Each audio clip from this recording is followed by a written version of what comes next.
जय हिंद दोस्तों, स्वागत है आपका एक बार फिर से द आइडियल हब के इस यूट्यूब चैनल पर।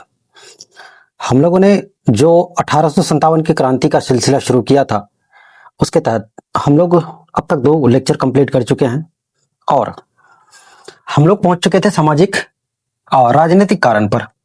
राजनीतिक कारण में शायद जहां तक मुझे याद है कि वेलेजली की सहायक संधि की नीतियों तक हम लोगों ने कंप्लीट किया था और आज हम लोग देखेंगे इससे आगे कि इससे आगे क्या कुछ कारण है। तो सबसे पहले बात कर लेते हैं जो लॉर्ड डलहौजी थे। लॉर्ड डलहौजी, इसकी कुछ नीतियां थी जिसके वजह से भी भारतीयों में वो आक्रोश जगा और मजबूर हुए कि क्रांति करें। लॉर्ड डलहौजी का जो शासनकाल रहा, ये 1848 से लेकर के 1856 तक रहा और अपने कार्यकाल के दौरान इन्होंने ऐसी कुछ नीतियां बनाई जिनसे भारतीयों को बहुत ज्यादा परेशानी हुई। खासकर जो कुछ राजे रजवाड़े थे और उनसे संबंधित जितने सारे जनता उनसे जुड़े हुए थे, उन सबको परेशानी हुई। और इन्होंने क्या किया, इन्होंने एक नीति चलाई, गोद निषेध। गोद निषेध की जो नीति थी, नो एडप्टेशन पॉलिसी। और ये जो पॉलिसी थी नो एडप्टेशन, इसका मतलब क्या होता है पहले इसको समझिए।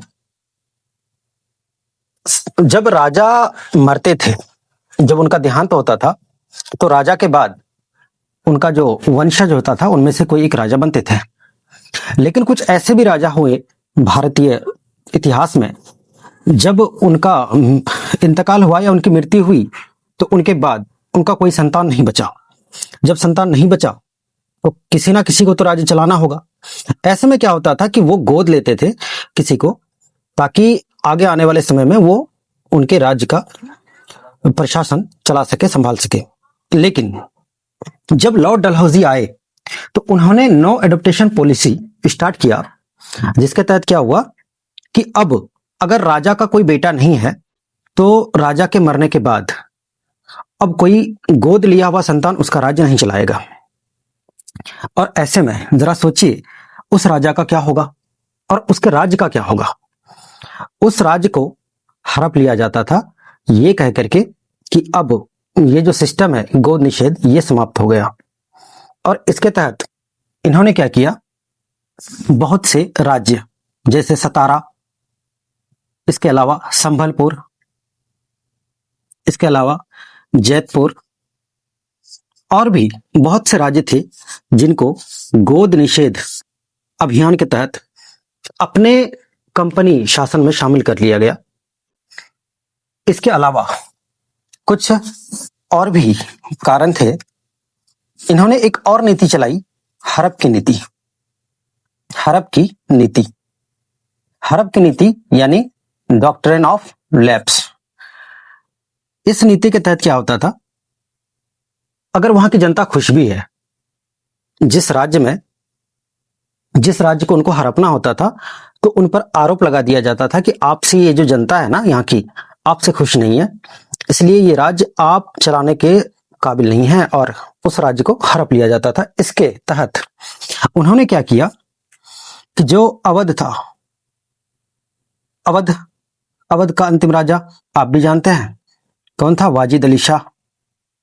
और वाजिद अली शाह की ही पत्नी थी कौन, बेगम हजरत महल, जो कि आने वाले समय में हम लोग देखेंगे कि इनका क्या रोल होता है 1857 की क्रांति में। और उनका एक बेटा था जिनका नाम था ब्रिजेश कद्र। जब वाजिद अली शाह अच्छा खासा शासन चला रहे थे, अपने राज्य में प्रशासन संभाल रहे थे, तो 1851 में जो लॉर्ड डलहौजी थे, इन्होंने ये कह दिया था कि एक दिन ये जो राज्य है हमारे अंदर शामिल हो जाएगा। यानी एक फल का नाम दिया चेरी, कि ये जो चेरी का पेड़ है और फल है, एक दिन हमारे ही मुंह में आकर गिरेगा। मतलब उनकी जो निगाह थी 1851 से ही इनके राज्य अवध पर थी। और 1856 में क्या हुआ, 1856 1956 में कुशासन का आरोप लगाकर कि आप अच्छे से शासन नहीं चला पाते हैं और आपकी जनता आपसे खुश नहीं है, कुशासन का आरोप लगाया। और कुशासन का आरोप लगाते हुए उन्होंने क्या किया, इस राज्य को हड़प लिया और इसी को बोला जाता हड़प की नीति। और इन कारणों से अब जरा सोचिए, जिन राज्य को हड़प लेगा अब वहां प्रशासन किनका चलेगा, कंपनी का। अब जो कंपनी प्रशासन अपना चलाएगा तो स्वाभाविक सी बात है वहां पे जो सेना काम करेंगे, सेना उनके हिसाब से होगा। और जो सेना इन राज्यों में काम करते थे वो क्या होंगे, वो तो बेरोजगार होंगे। और जब बेरोजगार होंगे तो स्वाभाविक है कि वहां की जो सेनाएं हैं वो भी विद्रोह में शामिल होंगी। इसके अलावा इनका राज्य चलाने का तरीका और कंपनी के राज्य का चलाने का तरीका दोनों अलग अलग है। और इनके राज्य में जिस तरह से लोग अपने कार्यों को अंजाम देते थे, क्या कंपनी के शासन में अपने कार्यों को वो उस तरह से चला पाएंगे? नहीं चला पाएंगे। तो जरा सोचिए, तो इस वजह से वहां के जो सेना थे, जो सैनिक थे, वो भी नाराज हुए, प्लस वहां की जो जनता थी वो भी क्या हुई, नाराज हुई। और इस तरह से हम लोग जो राजनीतिक कारण है उसको हम लोगों ने देखा। और आगे बात करते हैं प्रशासनिक कारण की। जो प्रशासनिक कारण थे ये भी बहुत मायने रखते थे। प्रशासनिक कारण, प्रशासन का मतलब क्या होता है, एडमिनिस्ट्रेशन। एडमिनिस्ट्रेशन का मतलब वहां के राज्यों को चलाने का जो मुख्य दायित्व होता है, उनके विषय में हम लोग को जानना है कि क्या कुछ उन लोगों ने किया। देखिए, प्रशासन चलाने के लिए अलग अलग नीतियां बेहद जरूरी है। और आज भी प्रशासन चलाने के लिए आप भी देखते होंगे कि नीतियों को बनाया जाता है। नीति का मतलब नियम, कानून बनाए जाते हैं। और इन नीतियों के तहत इन्होंने क्या किया, अंग्रेजों ने मतलब कंपनी वालों ने सुधार करने का प्रयास किया। सुधार करने के प्रयास में कुछ प्रयास तो ऐसा रहा जो सफल रहा, लेकिन कुछ प्रयास जो कि भारतीय राजाओं के लिए और भारतीय राजाओं के अंडर जितने सारे जनता थे उनके लिए क्या हुए, ये नागवार साबित हुआ। जैसे आपने एक कानून पढ़ा होगा, जमींदारी कानून। और जमींदारी कानून के तहत कई अलग अलग कानून बनाए गए, जैसे अस्थाई बंदोबस्ती और फिर बहुत से कानून थे। इन कानूनों से हुआ क्या, इन कानूनों से जो मजदूर थे, जो किसान थे, उनको बहुत नुकसान हुआ। किसानों को और फिर किनको, जो उसमें काम कर रहे होते हैं, जो मजदूर थे, और जो आम नागरिक थे, आम जनता थे वहां की, इनको परेशानी हुई। और इसका जो लाभ मिला, इसका लाभ किसको मिल गया, बिचौलियों को। बिचौलिया का मतलब जो बीच में आकर, सीधे सीधे आप कह सकते हैं दलालों को। दलालों को लाभ मिला। इसके अलावा लाभ किसको मिला, जमींदारों को मिलेगा, स्वाभाविक है। जमींदार वो लोग होते थे जो किसानों को अपनी जमीन देते थे, जाइए आप हमारे लिए कृषि कार्य कीजिए। और अगर लगान बढ़ा दिया जाए तो लगान से किसानों को फायदा तो नहीं होगा, फायदा किनको होगा, जमींदारों को। इसके अलावा जो कंपनी के अन्य कर्मचारी थे उनको फायदा हुआ लगान से। तो ऐसे में किसानों को, मजदूरों को, नागरिकों को गुस्सा तो आएगा। मजबूर होकर क्या करेंगे, वो क्रांति तो करेंगे, स्वाभाविक है। इनके अलावा प्रशासनिक कार्य में जो सेना भर्ती थी, सेना भर्ती को लेकर बड़ी परेशानियां हुई। सेना की जो भर्ती थी, सेना भर्ती में बड़ा भेदभाव हुआ। और भेदभाव क्या चीज को लेकर, तो अंग्रेज जो सिपाही होते थे और जो भारतीय सिपाही होते थे, दोनों में काफी अंतर देखा गया। एक तो अंग्रेजों को ऊंचे पद दिए जाते थे, ऊंचे पद। इसके अलावा जो इनकी सैलरी होती थी, इनकी जो तनख्वाह होती थी, वो भी ऊंचा होता था, सैलरी या वेतन। इसके अलावा इनको जो सुविधाएं दी जाती थी, खाने पीने की भी सुविधाएं जो कैंप में दी जाती थी, वो भारतीयों से अलग थी। और भारतीयों को कभी भी ऊंचा पद नहीं दिया गया। भारतीयों को हमेशा निम्न दृष्टि से देखा गया। और निम्न पद ही दिया गया, निचले पद में ही रखा गया, कभी भी ऊंचा उठने का मौका नहीं दिया। और इसके अलावा जो वेतन था, वेतन भी अंग्रेजों से कम दिया जाने लगा। जरा सोचिए, सेना तो दोनों है, अपने राज्य के लिए दोनों ही मर मिटने को तैयार हैं, तो फिर इस तरह के जो भेदभाव होंगी स्वाभाविक है, भारतीय नाराज होंगे। अंग्रेज क्यों नाराज होंगे? जिनको फायदा मिल रहा है वो नाराज क्यों होंगे? फायदा जिनको नहीं मिला, जिनको नुकसान हुआ, फायदा की जगह नुकसान अगर हो तो ऐसे में क्या होगा? ऐसे में परेशानियां तो होंगी। और ये थे प्रशासनिक कारण। प्रशासनिक कारण के अलावा कुछ और भी कारण थे, जैसे आर्थिक कारण। आर्थिक का मतलब जो रुपए पैसे से संबंधित होता है। आर्थिक कारण में देखिए, जब अंग्रेज शुरू शुरू में आए थे, या ये कहिए आप कि यूरोपियंस शुरू शुरू में आए थे, यहां से सामान, बने हुए सामान ले जा करके जब वो यूरोप में बेचा, 60 गुना ज्यादा मुनाफा कमाया और फिर यहां आकर के बसने का प्रयास किया और यहां रह करके उन लोगों ने व्यापार बढ़ाया। लेकिन देखते ही देखते कुछ समय बाद ऐसा हुआ कि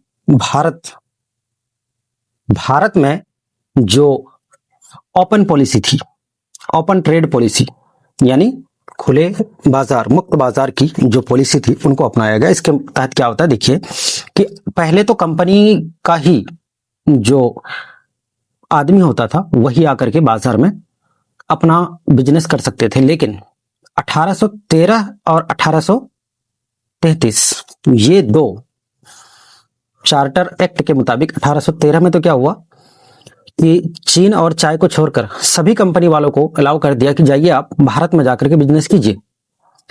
लेकिन 1833 में चीन और चाय के साथ बिजनेस को भी हटा दिया, सबको मौका दिया गया कि जाइए आप, सारी की सारी कंपनियां यहां से जाइए और जिनको बिजनेस करना है कर सकते हैं। ऐसे में बताइए, ऐसे में क्या होगा?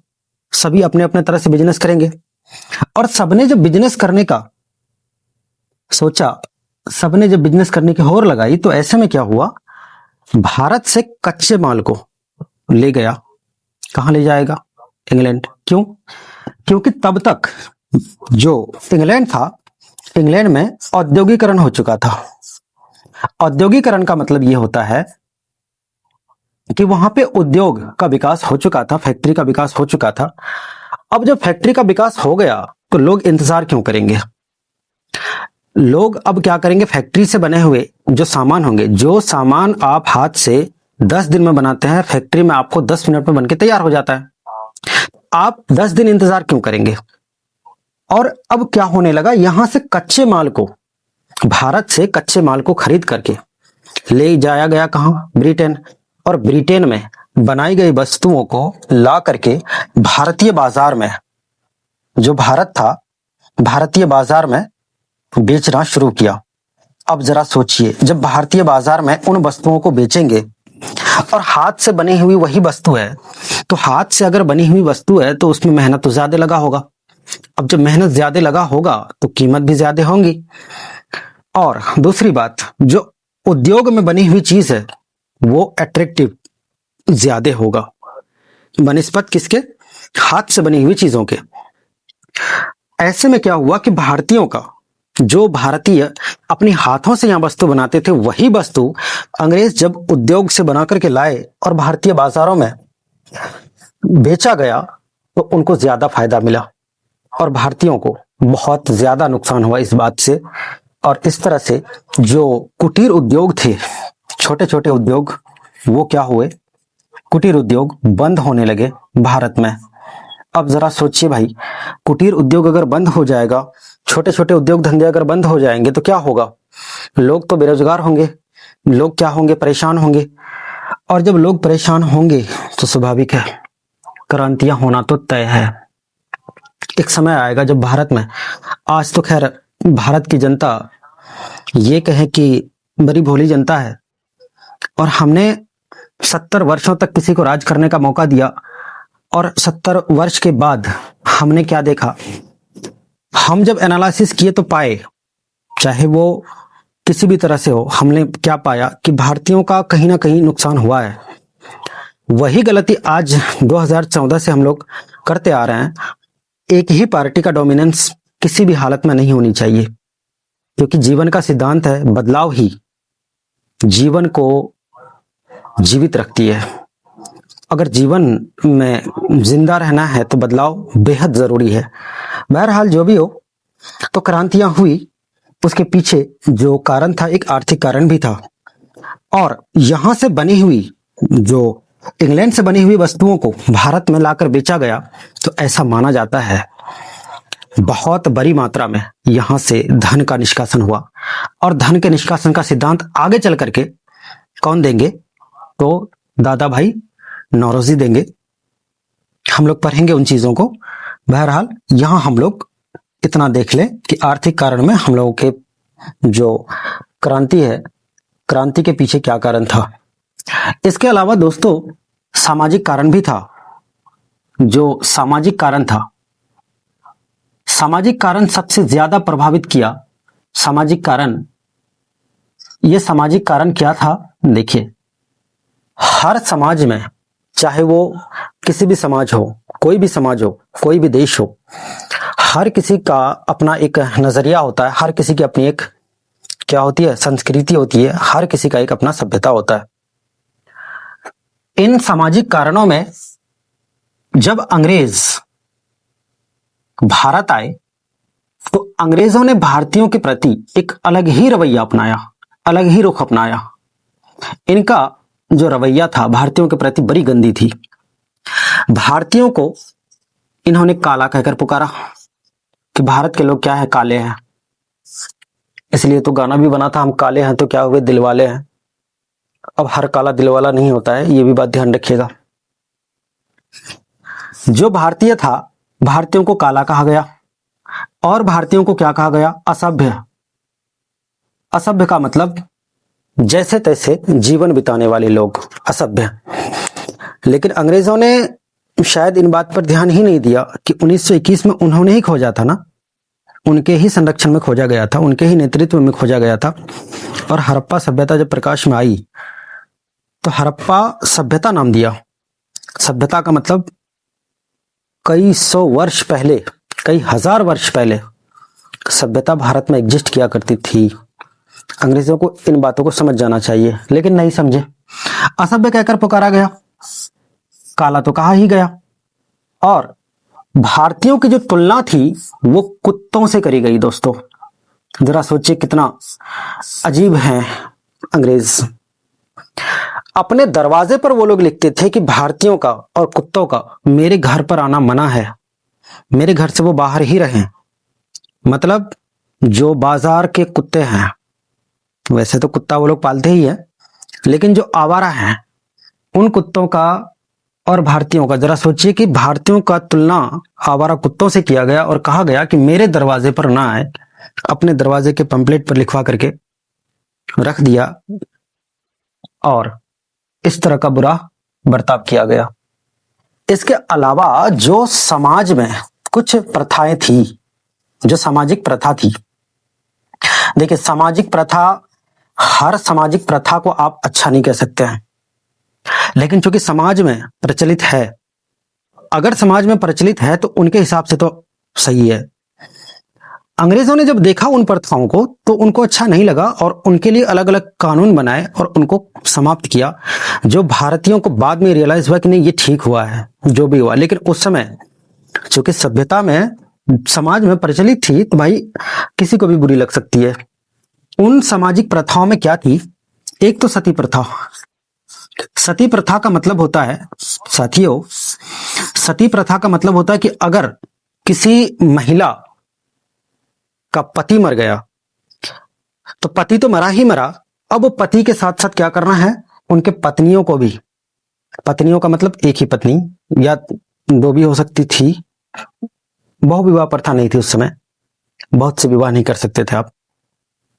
उनकी पत्नी को भी सती बनना पड़ता था। सती बनने का मतलब जिंदा उनको जला दिया जाता था, जो सामाजिक तौर पर आज की डेट में अच्छा नहीं है, और उस समय चूंकि प्रचलन था तो इसका मतलब अच्छा माना जाता था। अंग्रेजों को यह बात अच्छी नहीं लगी और सती प्रथा पर रोक लगाई गई। और इस रोक लगाने के पीछे जो थे वो कौन थे? तो हमारे राजा राम मोहन राय। राजा राम मोहन राय जब लॉर्ड विलियम बेंटिक आएंगे तब जाकर के राजा राम मोहन उनके साथ मिल करके इनको समाप्त करेंगे। इसके अलावा जो भारत में एक प्रथा प्रचलित थी उस समय, क्या नर बलि प्रथा, नर बलि प्रथा, ये प्रथा आज भी ओडिशा में कुछ जगहों पर, ऐसा नहीं कि पूरे ओडिशा में, कुछ जगहों पर जो एसटीज हैं उनमें ये प्रथा आज भी प्रचलित है। ऐसा माना जाता था कि जो भगवान है, जो ईश्वर है, उसको खुश करने के लिए बलि दिया जाता था। तो बलि किनका? नर मतलब पुरुष की बलि दी जाती थी। ये बात भी अंग्रेजों को अच्छा नहीं लगा और आज के डेट में हम लोग को भी अच्छा नहीं लगेगा। और इसके अलावा बाल हत्या का मतलब उस समय जो बेटियां थी, बेटियों को सही निगाह से नहीं देखा जाता था भारतीयों के द्वारा। लेकिन आज भी ऐसा नहीं है कि बेटियों को बहुत ज्यादा सम्मान की निगाह से देखा जाता है। आज भी बेटियों को कुछ हीन भावना से ही देखी जाती है जहां शिक्षा की कमी है। बाल हत्या, जब बेटियां जन्म लेती थी तो उनकी हत्या कर दी जाती थी। और चूंकि जीवन जीने का अधिकार तो सबको है और ईश्वर ने अगर बेटियां आपके नसीब में दी है तो आपको खुशी से अपनाना चाहिए। खैर जो भी हो। और इसके अलावा जो बाल विवाह था, बाल विवाह की जो प्रथा थी, ये भी अंग्रेजों ने ठीक नहीं माना। बाल विवाह का मतलब 12 से 13 वर्ष ज्यादा हो गया, 9 से 10 वर्ष, ज्यादा से ज्यादा 12 से 13 वर्ष में विवाह कर दिया जाता था। आज भी जिस समाज में मैं हूं, मैं अपनी बात कर रहा हूं, मैं जिस समाज में हूं उस समाज में आज भी ये प्रथा प्रचलित है, आज भी ये सिस्टम मौजूद है। वजह है कि शिक्षा नहीं है। और चूंकि जब तक आप शिक्षित नहीं होते हैं तो ऐसी जो चीजें हैं वो आपको अच्छी लगने लगती है। तो कहीं ना कहीं अंग्रेजों ने ये जो कारनामे किए, आज अगर हम देखें तो बहुत बेहतर कार्य किया उन लोगों ने। और एक और प्रथा थी विधवा पुनर्विवाह। ये जो प्रथा थी, इस प्रथा को अंग्रेजों ने शुरू किया, विडो रिमैरिज एक्ट लाकर। मतलब अगर जरा सोचे, कोई स्त्री है, अगर उनके पति शादी के यानी विवाह के 2 साल के बाद मर गया तो क्या उसको जीवन जीने का हक नहीं है? बिल्कुल है। लेकिन उस समय यह प्रथा मौजूद थी कि अगर उनका पति मर गया, अब जीवन भर वो विधवा बनकर के रहे। तो इन प्रथाओं को समाप्त करवाकर अंग्रेजों ने उस समय के हिसाब से बहुत बड़ी गलती करी, जिनके वजह से समाज के जो लोग थे बहुत नाराज हुए। और समाज के जब लोग नाराज होंगे तो स्वाभाविक है, समाज से ही प्रशासन चलती है। जिस समाज में आप रहते हैं उस समाज में अगर लोग आपसे नाराज हो जाए तो आपका जीना बड़ा मुश्किल हो जाता है।